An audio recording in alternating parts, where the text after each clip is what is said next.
لله نحمده ونستعينه ونستغفره ونعوذ بالله من شرور أنفسنا ومن سيئات أعمالنا من يهده الله فلا مضل له ونشهد أن لا إله إلا الله وحده لا شريك له وأشهد أن محمدا عبده ورسوله أما بعد الذي أرسله بالحق بشيرا ونذيرا وداعيا إلى الله بإذنه وسراجا منيرا أما بعد فإن خير الحديث كتاب الله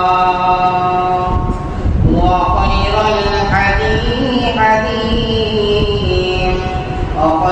الحديث محمد صلى الله عليه وسلم وشر الأمور محدثاتها وكل محدثة بدعة وكل بدعة ضلالة وكل ضلالة في النار أما بعد فأعوذ بالله من الشيطان الرجيم بسم الله الرحمن الرحيم قاف والقرآن المجيد بل عجبوا أن جاءهم منذر منهم فقال الكافرون هذا شيء عجيب أئذا متنا وكنا ترابا ذلك رجع بعيد قد علمنا ما تنقص الأرض منهم وعندنا كتاب حفيظ بل كذبوا بالحق لما جاءهم فهم في أمر مريض أفلم ينظروا إلى السماء فوقهم كيف بنيناها وزيناها وما لها من فروج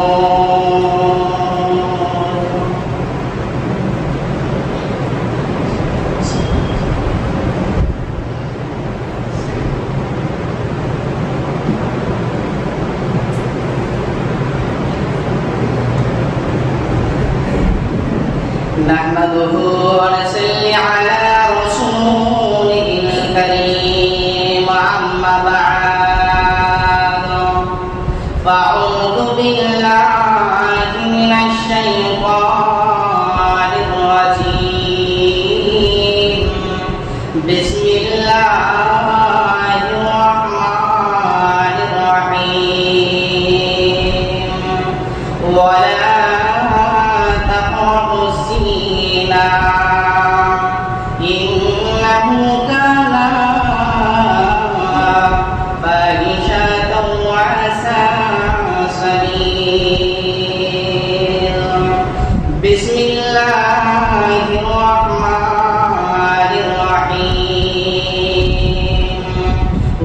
والذين هم لفروجهم يحافظون إلا على أزواجهم أو ما ملكت أيمانهم فإنهم غير معلومين. بسم الله الرحمن الرحيم. وقرنا في بيوتكن ولا تبرجن تبرج الجاهلية الأولى.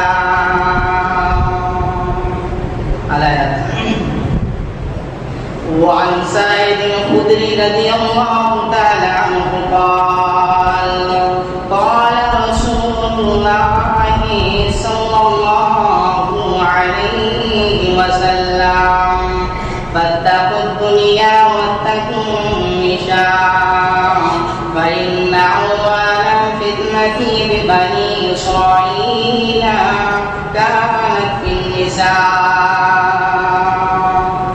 الحديث হে ভাবুক ভেবে দেখো কোসে নিরালাই গজব কেন রে দুনিয়ায় শান্তি কেন নাই রে দুনিয়ায় হে ভাবুক ভেবে দেখো কোসে নিরালাই গজব কেন রে দুনিয়ায় শান্তি কেন নাই রে দুনিয়ায় হাটি ধার্মিক নাই তো দেশে মুসলিম চলে কাফের বেশে হাটি ধার্মিক নাই তো দেশে মুসলিম চলে কাফের বেশে কথায় কাজে ব্যবহারে বেদিন বোঝা যায় গজব কেন রে দুনিয়ায় শান্তি কেন নাই রে দুনিয়ায় নামাজ রোজার ধার ধারে না সত্য কথা কেউ বলে না নামাজ রোজার ধার ধারে না সত্য কথা কেউ বলে না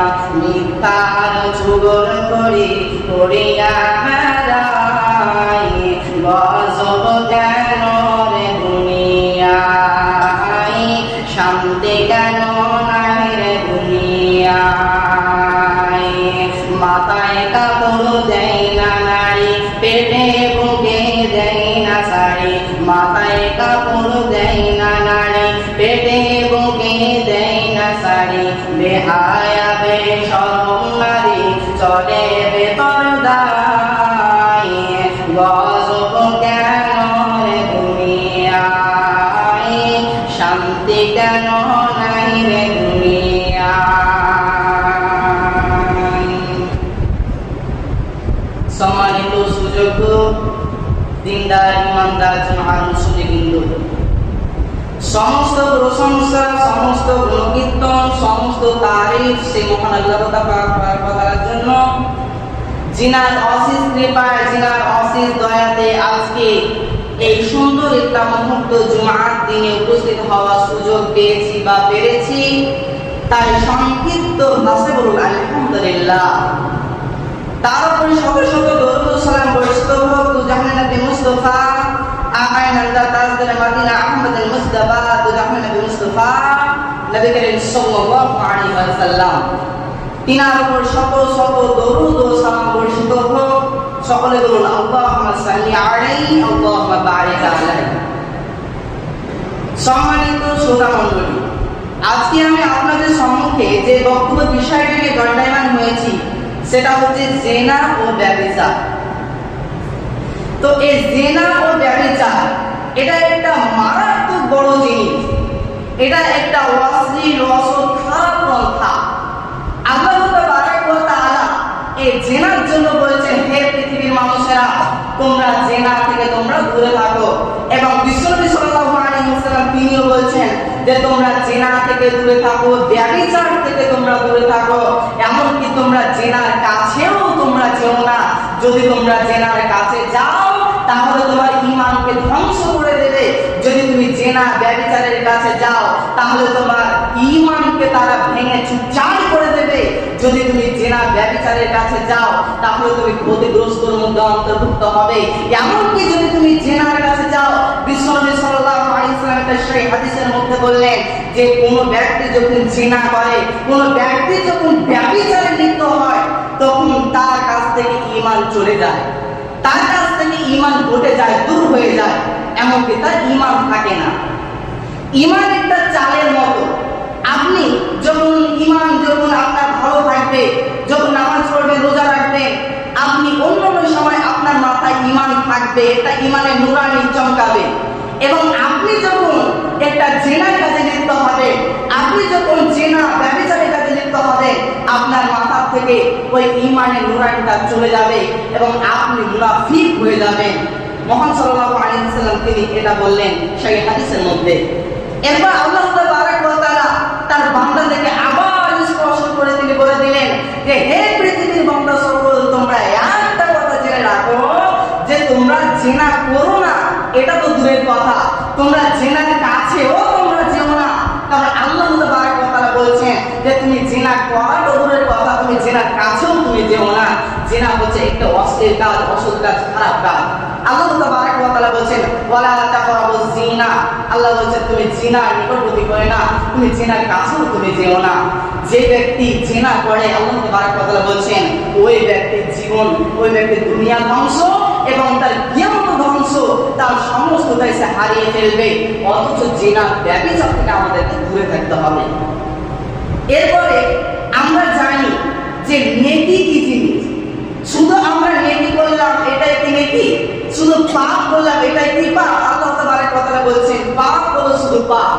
কিন্তু জিনা হলো এমন একটি বড় জিনিস যে যে ব্যক্তি জিনা করবে তার পরিবার পরিচিতিকে ধ্বংস করে দেবে। এই জিনা মানুষকে তিনি এমন একটা জায়গায় নিয়ে চলে যান যে উঠতে পারবে না, সে সফল কাম হতে পারবে না। এমনকি জিনাই এমন একটি ক্ষতিগ্রস্ত জিনিস যে যে ব্যক্তি জিনাতে, যে ব্যক্তি ক্ষতিগ্রস্ত হবে, যে ব্যক্তি জিনাতে অন্তর্ভুক্ত হবে, তার এই জীবনবাদ ওই জীবনবাদ আল্লাহ তাবারক ওয়া তাআলা এটা তিনি ঘোষণা করে দিলেন। অথচ আমাদেরকে জিনা ব্যভিচার থেকে দূরে থাকতে হবে, আমাদেরকে জিনা থেকে আমাদেরকে দূরে থাকতে হবে। কিন্তু আজকে আমাদের সমাজে আজকে জিনা এত পরিমাণে বেড়ে গেছে যে বুলার সীমা নেই। আজকে আমাদের সামনে সামনে জিনা করছে সন্তানেরা, আরো অন্যান্য মানুষে যারা বিয়ে হয়ে গেছে তারাও শুধু জিনা করছে, তারা জিনা থেকে তারাও ঘটে থাকে না। আল্লাহ তাবারক ওয়া তাআলা বলেন তুমি জিনা থেকে তুমি দূরে থাকো। কিন্তু আজকে আমাদের চোখের সামনে সামনে আমরা জিনা দেখছি, আমাদের চোখের সামনে সামনে মানুষ জিনা করছে, আমরা দেখছি, কিন্তু আমরা কিছু করতে পারি না, আমরা কিছুই ঘটাতে পারি না। সেটা আপনি বলবেন জিনা আবার কি জিনিস? আমরা একই কথা জানি যে জিনা কাকে বলে। আমরা জানি যে লজ্জাস্থান বা একটা মানুষের সঙ্গে, একটা মেয়ের সঙ্গে শারীরিক সম্পর্ক করলাম, একটা মেয়ের সঙ্গে তার সঙ্গে শারীরিক আমরা মীমাংসা করলাম, সম্পর্ক করলাম, ওটাই জিনা, আমরা এটা ভাবি। কিন্তু আল্লাহ তাবারক ওয়া তাআলা বলছেন যে তোমরা জিনা থেকে দূরে থাকো। এবং বিশ্বনবী সাল্লাল্লাহু আলাইহি ওয়াসাল্লাম বললেন যে জিনার ৮টি অংশ রয়েছে, ৮টির মধ্যে ৭টি হলো সবচেয়ে বড় পন্থা এবং তার মধ্যে একটি হচ্ছে বিশাল বড়, যেটাকে আমরা শুধুমাত্র এটাকে আমরা ভাবি যে জিনা, সেটা হচ্ছে লজ্জাস্থান, এটাকে আমরা শুধু জিনা ভাবি। কিন্তু বিশ্বনবী সাল্লাল্লাহু আলাইহি ওয়াসাল্লাম ৬খানা জিনিস বললেন যে এই ৬খানা জিনিস হলো তোমাদের জিনার জায়গা, তোমরা এই ৬খানা জিনিস থেকে তোমরা দূরে থাকবে, এই ৬খানা অংশ থেকে তোমরা দূরে থাকবে। সেই ৬খানা অংশ কি? বিশ্বনবী সাল্লাল্লাহু আলাইহি ওয়াসাল্লাম সেই হাদিসের মধ্যে তিনি বললেন, বর্ণনাকারী হচ্ছেন আবু বকর এবং আরেকজন বর্ণনাকারী হচ্ছেন উসমান। তারা দুজনে বর্ণনা করছেন, তারা কি বলছেন? তারা বলছেন যে একটা মানুষের ৬ অঙ্গ থেকে জিনা হয়। সেই ৬ অঙ্গ কোথায় কোথায়? বিশ্বনবী সাল্লাল্লাহু আলাইহি ওয়াসাল্লাম বললেন ১ নাম্বার হচ্ছে আজিনাতু উজুনুন, তার কানের জিনা। ১ নম্বর কানের জিনা, নাকের জিনা। আল্লাহ তাবারক ওয়া তাআলা কানের জিনা কেন বললেন? বিশ্বনবী সাল্লাল্লাহু আলাইহি ওয়াসাল্লাম বললেন যে কানের জিনা হয়। কানের জিনা আবার কিভাবে হয়? নাকের জিনা আবার কিভাবে হয়? চোখের জিনা আবার কিভাবে হয়? তাহলে দেখুন বিশ্বনবী সাল্লাল্লাহু আলাইহি ওয়াসাল্লাম বলছেন চোখের জিনা হলো ওই জিনাটা যে আপনি মোবাইলে অশ্লীল ওসব কাজ দেখছেন, ছবি দেখছেন, আপনি মোবাইলে ইন্টারনেটে সারা রাত ধরে আপনি ল্যাংটা ছবি দেখছেন, আপনি সারা রাত ধরে আপনি সিনেমা দেখছেন, ওটাই হলো চোখের জিনা। আবার চোখের জিনা কি? আপনি রাস্তা দিয়ে চলছেন, চলতে চলতে চলতে চলতে চলতে আপনি একজন মহিলাকে দেখলেন, তিনাকে দেখে আপনার ভালো লেগে গেল, আপনি তাকে দেখছেন, আপনার চোখ হঠাৎ না, আপনি তাকে দেখে আপনার অনেক ভালো লাগছে, আপনার অনেক খুশি লাগছে যে মেয়েটা কত সুন্দর, তার ফিগারটা কত সুন্দর, আপনি দেখলেন, এটাও আপনার চেনা। আবার আপনি কি করছেন, আপনি জানলায় জানলায় আপনি তাকিয়ে বেড়াচ্ছেন, আপনি জানলায় জানলায় মেয়েদের সঙ্গে কথা বলছেন, আপনি অনেক কিছুই আপনি করছেন, আপনি যা চোখ দিয়ে আপনি দেখছেন, এটাও হলো জেনা। বিশ্বনবী সাল্লাল্লাহু আলাইহি ওয়াসাল্লাম 1 নম্বর জেনার পন্থা বললেন। এবার 2 নম্বর পন্থা কি, সেটা হলো কানের জেনা। কানের জেনা কি? কানের জেনা হলো গান শোনা। আপনি কানের জেনা হলো আপনি হেডফোন করে গান শুনবেন, আপনি অশ্লীল অসৎ কাজ দেখবেন এবং কানে শুনবেন, ওটাই হলো কানের জেনা। এমনকি আপনি আপনার গার্লফ্রেন্ডকে ফোন করবেন, অন্যান্য মেয়েকে আপনি ফোন করবেন, এটা হলো কানের জেনা। আপনাকে শর্টভাবে আপনাকে 6টা বলে দিই, তার মধ্যে আরেক নাম্বার হলো জিহ্বার জেনা। বিশ্বনবী সাল্লাল্লাহু আলাইহি ওয়াসাল্লাম জিহ্বার জন্য বারবার বললেন যে তোমরা একটা কথা শুনে রাখো, তোমরা পুরুষ মানুষ, তোমরা একটা কথা জেনে রাখো, তোমরা যদি 2টা জিনিসে তোমরা যদি হিফাজত করতে পারো, তাহলে আমি আল্লাহ রাব্বুল আলামিন এবং আমি তার নবী, আমি বিশ্বনবী সাল্লাল্লাহু আলাইহি ওয়াসাল্লাম তোমাদেরকে আমি জান্নাতে গ্যারান্টি দিয়ে দিলাম। সেই 2টা জায়গা কি? 1 নাম্বার হলো তার জিহ্বা এবং 2 নাম্বার হলো তার লজ্জাস্থান। 2 নাম্বার বললেন যে এই দুটো যেটা হিফাজত করবে তার বসস্থান যাবে জান্নাত। সেটা থেকে আমি দায়িত্ব নিলাম, আমি জান্নাতে নিয়ে যাব। বিশ্বনবী সাল্লাল্লাহু আলাইহি ওয়াসাল্লাম 2টা পন্থা বললেন এবং 3 নাম্বার তিনি বললেন হাতের জন্য। হাত দিয়ে আবার কি জেনা পায়? আপনি হাত দিয়ে একটা হারাম কাজ করলেন, হাত দিয়ে আপনি একজন মেয়েকে লাগলেন যার সঙ্গে আপনার বিয়ে হালাল হয়ে আছে, এটাও হলো একটা জেনা, এটা হলো হাতের জেনা। বিশ্বনবী সাল্লাল্লাহু আলাইহি ওয়াসাল্লাম 5 নম্বরে জেনা বললেন যে পায়ের জেনা। পায়ের জেনা আবার কি করে হয়? পায়ের জেনা, আপনি একজনের বাড়ি গেলেন, আপনি তাকে জেনা করতে গেলেন, আপনি হারামের কাজ করছেন, হারামের কাজে আপনি পা লাগালেন, এটাও হলো পায়ের জেনা। বিশ্বনবী সাল্লাল্লাহু আলাইহি ওয়াসাল্লাম বললেন যে তোমরা এই 5টি জিনিস থেকে তোমরা দূরে থাকবে। এবং আর একটা বিরাট মারাত্মক একটা জেনা হলো, সেটা হচ্ছে কালব, দিল, অন্তরের জেনা। অন্তরের জেনা কিভাবে হয়? বিশ্বনবী সাল্লাল্লাহু আলাইহি ওয়াসাল্লাম বললেন যে তুমি যা ভাবো, যেটা খারাপ কথা, খারাপ কাজ তুমি ভাবো, একটা মেয়ের কথা ভাবো যার সঙ্গে তোমার বিয়ে হালাল আছে, এটাই হলো তোমার অন্তরের কালবের দিলের জেনা। বিশ্বনবী সাল্লাল্লাহু আলাইহি ওয়াসাল্লাম বললেন যে তোমরা এইগুলো থেকে তোমরা দূরে থাকবে, তাহলে তোমরা সফল কাম হবে এবং তোমার দুনিয়াও তুমি লাভবান হবে এবং আখিরাতেও তুমি লাভবান হবে। এরপর বিশ্বনবী সাল্লাল্লাহু আলাইহি ওয়াসাল্লাম এবার যুবকদেরকে বললেন, মানুষদেরকে একটা কথা বললেন। সেই কথাটা কি? বিশ্বনবী সাল্লাল্লাহু আলাইহি ওয়াসাল্লাম বললেন, বিশ্বনবী বললেন وعن سعيد الخدري رضي الله تعالى عنه قال رسول الله صلى الله عليه وسلم فاتقوا الدنيا واتقوا النساء فإن أول فتنة بني إسرائيل كانت في النساء। বিশ্বনবী বললেন, হে পৃথিবীর মানুষের দল, আমি তোমাদেরকে একটা কথা বলে রাখছি, তোমরা শুনে যাও। তোমাদেরকে আমি একটা কথা বলে রাখছি, তোমরা ভালোভাবে কান করে শুনে নাও। সেই কথাটা কি? বিশ্বনবী বললেন, ফাত্তাকুদ দুনিয়া ওয়াত্তাকুন নিসা। এই দুনিয়ার মহিলা থেকে, এই দুনিয়ার বিবি ছেলে থেকে তুমি দূরে থাকো, এই পৃথিবীর মহিলা থেকে তুমি দূরে থাকো। কেন এই কথা বললেন? বিশ্বনবী কেন বললেন যে তুমি মেয়েদের কাছ থেকে দূরে থাকবে? এর জন্য বললেন, বানি ইসরাইলের সবচাইতে প্রথম বা পৃথিবীর বুকে সবচাইতে প্রথম কুকার খারাপ কাজ, জিনা ব্যভিচারের কাজ হয়েছিল একজন মেয়ের কাছ থেকে। এর জন্য বিশ্বনবী বললেন যে তুমি বানি ইসরাইলের মেয়ের কাছ থেকে যেমন কুকাজ হয়েছিল, জিনার কাজ হয়েছিল, ব্যভিচারের কাজ হয়েছিল, ঠিক তুমি বলে দেখছি, তুমি শুনে নাও, তুমি জিনা থেকে দূরে থাকো, এমনকি তুমি মেয়েদের কাছ থেকে দূরে থাকো। যদি তুমি মেয়ের পাল্লায় দূরে যাও, তাহলে তোমার দুনিয়া ধ্বংস হয়ে যাবে এবং তোমার জন্য আখিরাতও হারাম হয়ে যাবে। বিশ্বনবী সাল্লাল্লাহু আলাইহি ওয়াসাল্লাম বললেন যে তুমি মেয়েদের কাছ থেকে দূরে থাকো, কারণ সবচাইতে প্রথম জিনা ব্যভিচারের কাজ হয়েছিল একজন বানি ইসরায়েলের একটা মেয়ের কাছ থেকে। অথচ তোমরা মেয়েদের কাছ থেকে দূরে থাকো এবং জিনার কাছ থেকে দূরে থাকো। এটা বিশ্ব আমাদেরকে বললেন। এবং আল্লাহ তাবারক ওয়া তাআলা এবার মেয়েদেরকে কি বলছেন দেখুন। আল্লাহ তাবারক ওয়া তাআলা বলছেন বিসমিল্লাহির রাহমানির রাহিম ওয়া কানা ফি বুয়ুতিকুন্না ওয়া লা তাবাররাজনা তাবাররুজাল জাহিলিয়াতিল উলা।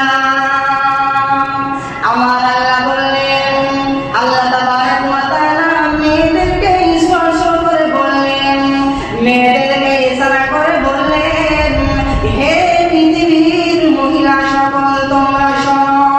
সে কথাটা কি? তোমরা একটা কথা শুনে নাও। তোমরা জাহিল যুগে মহিলাদের মতো নিজেকে প্রদর্শন করে দিও না।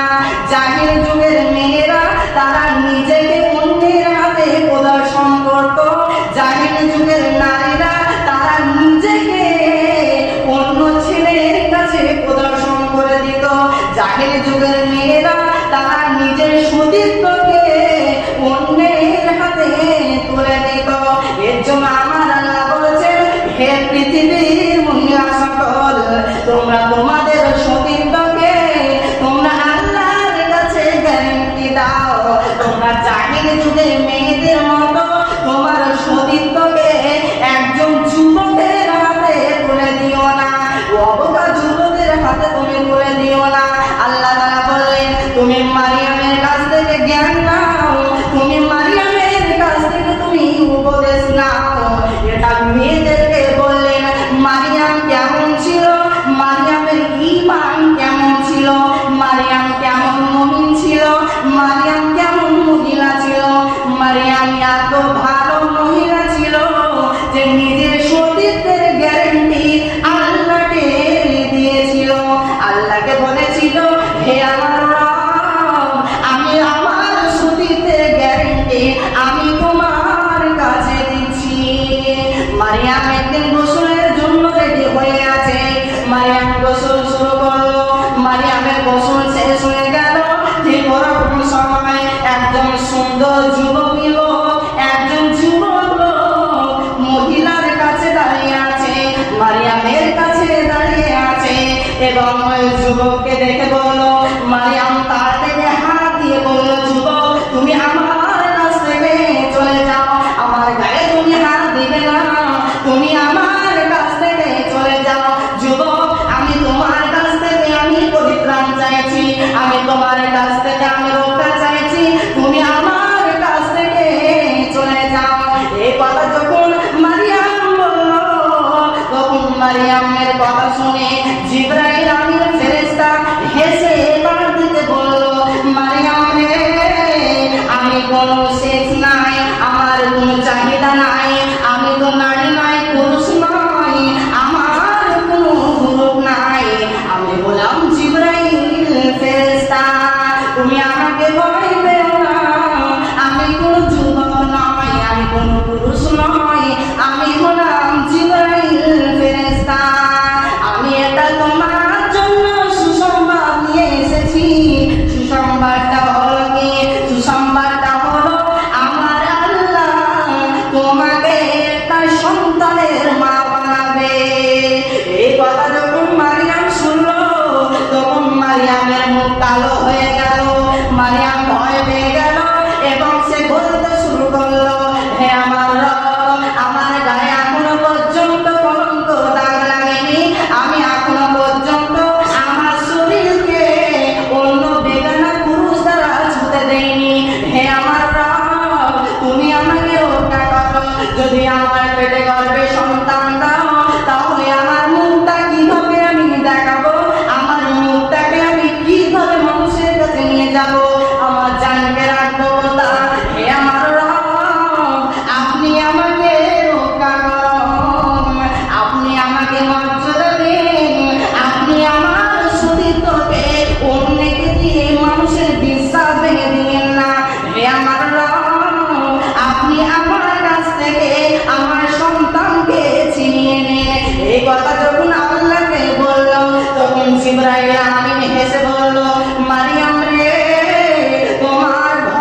ইজ্জত দেন, আমার আল্লাহ যাকে চান তাকে ক্ষমতা দেন, আমার আল্লাহ যাকে চান তাকে মর্যাদা দেন, এবং আমার আল্লাহ ইজ্জু মান তাশা, যাকে চান মর্যাদা দেন, সম্মান দেন, এবং যাকে চান তাকে বেশ্যুতি করে ছেড়ে দেন। অথচ মারিয়াম তুমি সাবধান হয়ে যাও, তোমার ভয় করার কোনো কারণ নেই, তোমার সম্মান, তোমার খাতির, তোমার মর্যাদা বারবার মালিক আল্লাহ। এই কথা ফেরেশতা যখন তাকে বলল এবং জিবরাইল তার শরীরের মধ্যে একটা ফু মেরে দিল, একবারে 9 মাসের ডেলিভারি হয়ে গেল। এরপরে আমার আল্লাহ কি করলো, মারিয়ামের মুখকে বন্ধ করে দিল এবং তার সন্তান ঈসা রূহুল্লাহ তার মুখটাকে আমার আল্লাহ খুলে দিল। এবার ঈসা রূহুল্লাহ কি বললো, ঈসা বলতে লাগলো, আমার মাকে কেউ তোমরা খারাপ বলবে না, আমার মা একজন দিনদারিতা মহিলা, আমার মা দিনদারিতা পরেশদারিতা মহিলা, অথচ আমার মাকে কেউ খারাপ বলবে না, আমার মা একজন ভালো মহিলা, আমার আমার সতীত্বের গ্যারান্টি আল্লাহকে দিয়েছিল, অথচ তোমরা আমার মাকে কেউ খারাপ বলতে পারবে না। এই কথা যখন বললো তখন আমার আল্লাহ এবার যুবতী মহিলাদেরকে বললো, এ পৃথিবীর যুবতী মহিলারা তোমরা শোনো, তোমরা মারিয়ামের ঘটনা থেকে কি জ্ঞান নেবে? মারিয়াম নিজের সতীত্বের গ্যারান্টি দিয়েছিল, আমার আল্লাহ তার গর্ভের ভিতর থেকে নবী বা রাসূলকে বানিয়ে নিল। এর জন্য আমি আপনাকে বলতে চাই, আল্লাহ বলছেন তুমি যদি তোমার সতীত্বের গ্যারান্টি দাও আল্লাহর কাছে, আল্লাহ তোমার গর্ভ থেকে একজন ভালো মানের আলেম উলামা তৈরি দিবে, তোমার গর্ভের ভিতর থেকে একজন ভালো মানের হাফেজ বানিয়ে নেবে। মারিয়াম কেমন ছিল, সে তার নিজের সতীত্বের গ্যারান্টি দিয়েছিল আল্লাহর কাছে যে হে আল্লাহ, আমার সতীত্বের আমি গ্যারান্টি তোমার কাছে দিলাম, আমার সতীত্বকে কেউ নষ্ট করতে পারবে না, আমার সতীত্ব কোনো বেগানা পুরুষের খাতায় আমি তুলে দিব না, আমি তোমাকে গ্যারান্টি দিলাম। মারিয়াম সতীত্বের গ্যারান্টি দিয়েছিল। আর আমাদের আজকে যুবতী মহিলারা কি করছে, তারা নিজের সতীত্বের গ্যারান্টি দেওয়া দূরের কথা, তারা নিজের সতীত্বকে অন্য বেগানা যুবকের হাতে তারা নিজে তুলে দিচ্ছে। আজকে সমাজটা কোথায় চলে গেছে, আজকে আমাদের জেনারেশনটা কোথায় চলে গেছে? আজকে এগুলোর জন্য দায়ী কারা? না, সমস্ত জন্য দায়ী হচ্ছে বাবা মা। কেন বাবা মা? আল্লাহ তাবারক ওয়া তাআলা বলেছেন, হে পৃথিবীর বাবা তোমরা শোনো, তোমাদের সন্তানদেরকে তোমরা ভালোভাবে লালন পালন করে বড় করো, তোমার সন্তানদেরকে এমন ভাবে বড় করো না যাতে করে তোমার সন্তান কুসন্তান হয়ে থাকে, তোমার সন্তানকে ভালোভাবে তুমি লালন পালন করে বড় করো। কিন্তু আপনার সন্তান কিভাবে বাজারে করতে পারে? আপনি একজন মুমিন, আপনি একজন 5 ওয়াক্ত নামাজি, আপনি একজন তাহাজ্জুদওয়ালা, আর আপনার মেয়ে কিভাবে বাজারে করতে পারে? বাজারে যারা ঘুরে ফিরে বেড়াচ্ছে তারা তার কুকুর শিকার নয়, তারা আপনার মেয়ে, আপনার স্ত্রী, আপনার মা, তারাই তো ঘুরে ফিরে বেড়াচ্ছে, তাছাড়া আর অন্য কেউ তো বেড়ায় না। কিন্তু আল্লাহ তাআলা বলছেন যে তুমি তোমার আহালকে, পরিবারকে তুমি সাবধান করো, তুমি তোমার আহালের জন্য তুমি কঠিন কিয়ামতের দিনে দায়ী হয়ে থাকবে। অথচ আমাদেরকে কি করতে হবে? আমাদের আহাল পরিবারদের জন্য আমাদেরকে দায়ী হতে হবে। অথচ আমি আপনাদেরকে বলতে চাই, আপনাদের মেয়েদেরকে, আপনাদেরকে মাদেরকে আপনারা ঘরে রাখুন। আল্লাহ তাবারক ওয়া তাআলা মেয়েদের জন্য কি বলেছেন দেখেন, আল্লাহ তাবারক ওয়া তাআলা বলেছেন, হে পৃথিবীর দল তোমরা শুনে রাখো, লাইসা লিন-নিসাই আসতুতারে, তোমরা যখন রাস্তা ধারে যাবে, প্রথমে বিষ্ণু সাল্লাল্লাহু বললেন যে তোমরা রাস্তায় বের হতে পাবে না, মেয়েদেরকে বললেন যে তোমরা রাস্তায় তোমরা চলতে পাবে না, বের হতে পাবে না, তারপরেও যদি তোমাদেরকে বের হতে হয় তাহলে তোমরা লাইসা লিন-নিসাই আসতুতারে, তোমরা এমন ভাবে তোমরা বের হবে যাতে করে তোমাদের কাপড়, যাতে করে তোমাদের ওড়না দেওয়ালে ঠেকে থাকে, এরকম ভাবে তোমরা চলাফেরা করবে যদি তোমাদের প্রয়োজন হয়।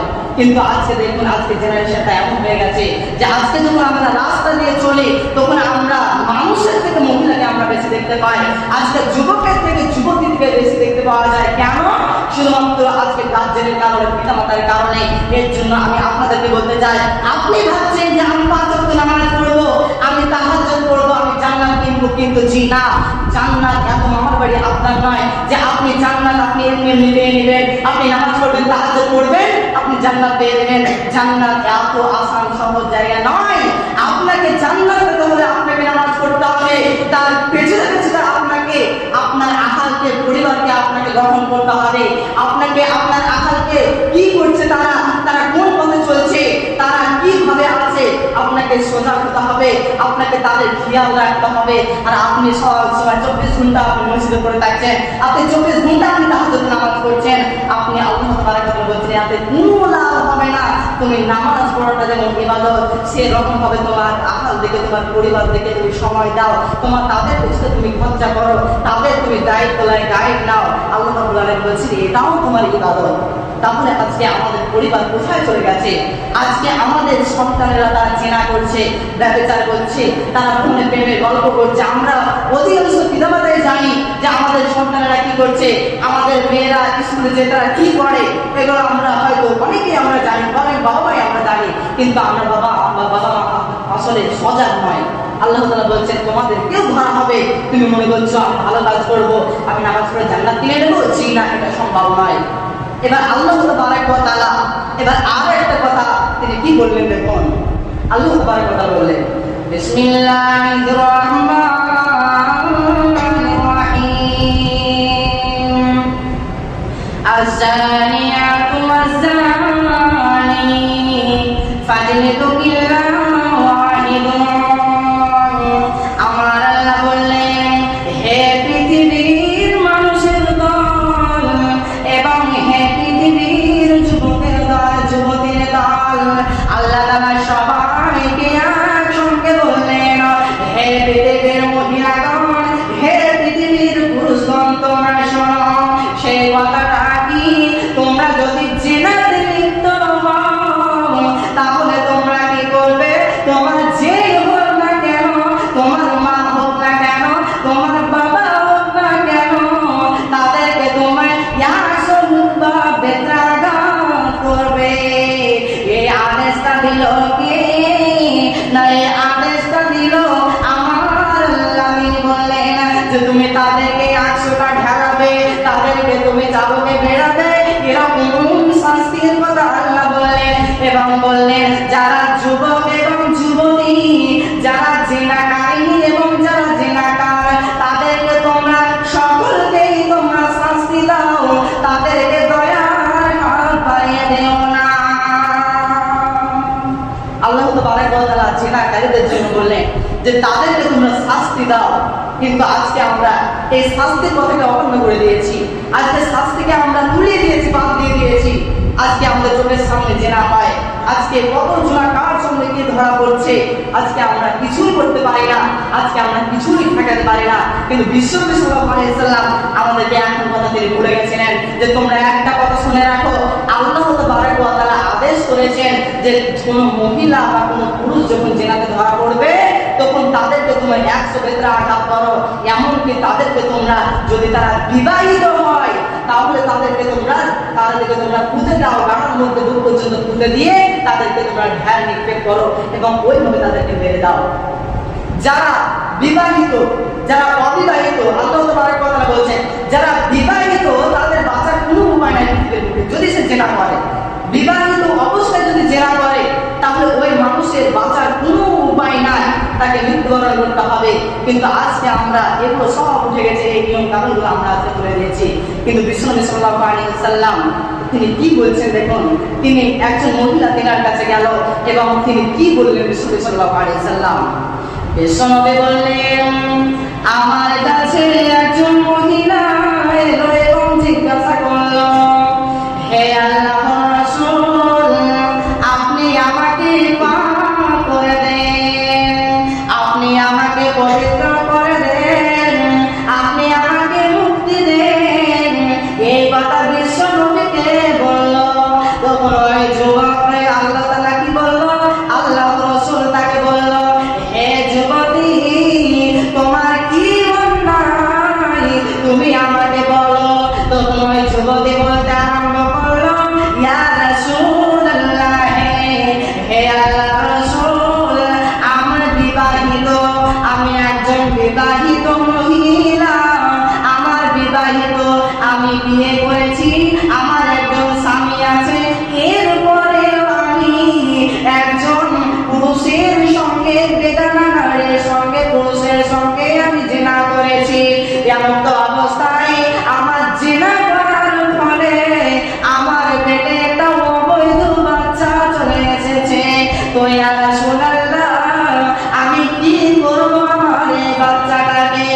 বিশ্বনবী বলল, তুমি আমার কাছ থেকে তুমি ছিঁড়ে চলে যাও। বিশ্বনবী তাকে তাড়িয়ে দিলেন, বিশ্বনবী তাকে ঘুরিয়ে দিলেন। এরপরে বিশ্বনবী সাল্লাল্লাহু আলাইহি ওয়াসাল্লাম তাকে একটা কথা বললেন। যখন সেই মহিলা ঘুরে গেল তখন তাকে বলল যে তোমার পেটে তোমার গর্ভে যেই পুরুষটা আছে, যেই সন্তানটা আছে, যেই মহিলা সন্তান বা পুরুষ সন্তান আছে, তুমি শোনো, যেদিন তোমার সন্তান মুখ দেখবে, যেদিন তোমার সন্তান পৃথিবীর মুখ দেখবে, সেদিন তুমি আমার কাছে সন্তান নিয়ে আসবে। এরপরে যখন সন্তানটা পৃথিবীর মুখ দেখলো, যখন সে অবাধ্য সন্তানটা পৃথিবীর মুখ দেখলো, তখন বিশ্বনবীর কাছে ওই মহিলাটা এলো এবং বিশ্বনবীকে বলল, ইয়া রাসূলুল্লাহ, হে আল্লাহর রাসূল, আমি আপনার কাছে এলাম। আমার পেটে যেই গর্ভে যেই সন্তানটা ছিল, যে অবাধ্য সন্তানটা ছিল, যে অবৈধ সন্তান ছিল, এই সন্তানকে নিয়ে আমি আপনার কাছে এলাম। এবার বিশ্বনবী ওই মহিলাকে বলল, তুমি আবার তুমি ফিরে যাও। বিশ্বনবী তাকে বলল, তুমি আবার ফিরে যাও। এরপরে তুমি যেমন একজন মা তার সন্তানকে লালন পালন করে, যেমন একজন মা তার সন্তানকে 2 বছর দুধ পান করায়, অতিক্রম করে তুমি ওরকম ভাবে তোমার নিজের সন্তানের মতো করে তাকে লালন পালন করো, তাকে দুধ পান করাও। এরপরে যখন বড় হয়ে যাবে তখন তুমি আমার কাছে আবার তুমি দেখা করবে। এরপরে বিশ্বনবী তাকে এই কথা বলল। যখন আবার 2 বছর বয়স হয়ে গেল তখন বিশ্বনবীর কাছে ওই মহিলাটা আবার চলে এলো। এবার বলল, ইয়া রাসূলুল্লাহ, হে আল্লাহর রাসূল, আমি এবার আবার আপনার কাছে আবার চলে এলাম। আপনি আমাকে পরিত্রাণ দিন, আপনি আমাকে মুক্তি দিন, আপনি আমাকে শাস্তি দিন। এরপরে বিশ্বনবী কি করল, অনেক সাহাবা ছিল, অনেক সাহাবী ছিল, তাদেরকে বলল, তোমরা শোনো, এই মহিলাটাকে তোমরা একটা খাল খুঁড়ো এবং বুক পর্যন্ত পুঁতে দাও। ওই মহিলাকে পুঁতে দেওয়া হলো এবং পুঁতে দেওয়ার পর সবাইকে বলল যে তোমরা তার মাথার উপরে, তার শরীরের উপরে আঘাত করো। এরপরে সবাই তারা ঢেল ছুটতে আরম্ভ করলো। ঢেল ছুটতে ছুটতে ছুটতে তার গা খণ্ড বিখণ্ড হয়ে গেল। এমন তো অবস্থায় একজন মহিলা মানুষ, একজন সাহাবা তার গায়ে এমন ভাবে ঢেল নিতে করলো যে সে তার গা থেকে রক্ত ছুটে ওই মহিলার গায়ে পড়লো। এরপরে মহিলাটা বলতে আরম্ভ করলো, ছি ছি ছি ছি, কি হলো, আমার কি জান গেল, আমি কি নাপাক হয়ে গেলাম? এই জিনাকারী মহিলার রক্ত আমার গায়ে পড়লো, তাহলে কি আমি নাপাক হয়ে গেলাম নাকি? যখন এই কথা বলতে আরম্ভ করলো বিশ্বনবী বলল যে তুমি শান্ত হও, তুমি ধৈর্য ধরো, তুমি শান্ত হও। উনি একজন মহিলা জিনা করেছে ঠিকই, কিন্তু উনি এত আল্লাহর কাছে তওবা করেছে, এত আমল ছিল, এত তওবা করেছে যে তোমাদের মক্কা এবং মদিনার যত মানুষ আছে, যত মহিলা আছে, সবার যদি নেকিকে, সবার গুনাহকে যদি তার তওবার পাল্লায় যদি চাপিয়ে দেওয়া হয়, তাহলে তোমাদের মক্কা এবং মদিনার সবার গুনাহ ক্ষমা হয়ে যাবে। তাহলে সেই মহিলাটা আল্লাহর কাছে কত তওবা করেছে। বিশ্বনবী বললেন, যখন ওই মহিলাটা যখন চিৎকার করতে লাগলো যে আমার, যখন সেই মহিলাটা যখন ওই মহিলাকে জিনাকারী থেকে যখন ধ্যান মারলো, তার রক্ত যখন তার গায়ে ছুটে যখন লাগলো, তখন সেই মহিলাটা বলতে লাগলো যে আমার কি হলো, তাহলে কি আমি নাপাক হয়ে গেলাম? যে একজন মহিলা, জিনাকারী মহিলা, রক্ত আমার গায়ে ছুটে এসে বললো, তাহলে ইয়া রাসূলুল্লাহ, আমি কি নাপাক হয়ে গেলাম? তখন রাসূল সাল্লাল্লাহু আলাইহি ওয়াসাল্লাম তাকে বলল, তুমি শান্ত হও। ওই মহিলাটা জিনা করেছে ঠিকই, কিন্তু আল্লাহর আদেশ আমি মানলাম, তার হয়তো নেকি, তার গুনাহ হয়তো ক্ষমা হয়ে গেছে। সে জিনা করেছে তার জিনার গুনাহ হয়তো ক্ষমা হয়ে গেছে, কিন্তু আল্লাহর আইন, আল্লাহর নিয়ম আমি মানলাম, সেই মহিলা এত নেকি করেছে, সে এত তওবা করেছে যে তোমাদের মক্কা মদিনা যত মানুষ আছে সবারই যদি গুনাহকে যদি এক পাল্লায় চাপিয়ে দেওয়া হয় আর তার যদি ক্ষমাকে যদি এক পাল্লায় চাপিয়ে দেওয়া হয়, তোমাদের সমস্ত তোমাদের নেকিগুলোকে, তোমাদের গুনাহগুলোকে নেকি করে দেবে, তোমাদের সমস্ত গুনাহকে ক্ষমা হয়ে যাবে। এই মহিলাটি এত তওবা করেছে। কিন্তু আজকে দেখুন, আজকে আমাদের চোখের সামনে কত গুনাহ হচ্ছে, চোখের সামনে সামনে জেনা হচ্ছে, কিন্তু আমরা আজকে আটকাতে পারি না। আজকে চোখের সামনে সামনে জেনা হচ্ছে, চোখের সামনে সামনে কথা বলাবলি হচ্ছে, চোখের সামনে সামনে ইশারা হচ্ছে, আমরা আজকে কেউ ঠেকাতে পারি না। আর আমরা আজকে মুমিন বলে দাবি করছি। আল্লাহ তাবারক ওয়া তাআলা এর জন্য আমাদেরকে হয়তো ধরবেন। আল্লাহ তাআলা বলবেন যে তুমি জিনা করেছিলে, তুমি জিনা করোনি ঠিকই, কিন্তু তোমার সামনে একজন জিনা করেছে, একজন খারাপ কাজে লিপ্ত হয়েছে, কিন্তু তুমি কেন ঠেকাতে পারোনি, তুমি কেন তাকে নিষেধ করতে পারোনি বলো? এর জন্য তো আল্লাহ তাবারক ওয়া তাআলার কাছে আমাদেরকে ধারণ করতে হবে। পরিশ্রমে আল্লাহর কাছে দোয়া করব, হে আল্লাহ গো, প্রত্যেক মানুষ আমরা যেন জিনার ব্যভিচার থেকে দূরে থাকতে পারি। সকল আল্লাহুম্মা আমিন। হে আল্লাহ গো, আমরা এই জিনা অশ্লীল কাজ, এই অশ্লীল অসৎ কাজ থেকে আমরা যেন দূরে থাকতে পারি এবং